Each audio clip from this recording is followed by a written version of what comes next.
খানাখন্দে ভরা সড়ক, আবার কোথাও ভাঙা ড্রেন। সামান্য বৃষ্টিতেই সৃষ্টি হয় জলাবদ্ধতা, যাতায়াতে চরম ভোগান্তি। এ চিত্র নোয়াখালী পৌরসভার বেশিরভাগ সড়কের।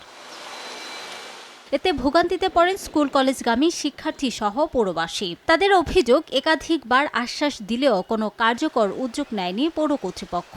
অনেক দুর্ঘটনা ঘটে, আর এই অঞ্চলের মানুষের বসবাসের একেবারে অনুপযোগী হয়ে গেছে। অনেকই সমস্যা, যাত্রী নিয়ে যাওয়া যায় না, এমনি আসা যাওয়া না, যেসব গর্ত গল।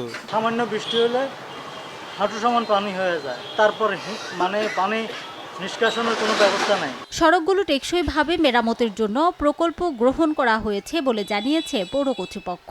আমরা আগের মতো মেরামতের ওই পর্যায়ে যাচ্ছি না, আমরা চাচ্ছি যে এবার টেকসই কিছু করার জন্য বর্ষা উপযোগী যেখানে পানিতে ডুবে থাকে রাস্তাগুলো যেন আমরা আরসিসি করে অথবা ইউনি ব্লক দিয়ে করার প্রস্তুতি নিচ্ছি। একই সঙ্গে আমরা রাস্তার পাশে ড্রেনেরও ব্যবস্থা করছি। ড্রেন ছাড়া রাস্তা টেকসই হয় না।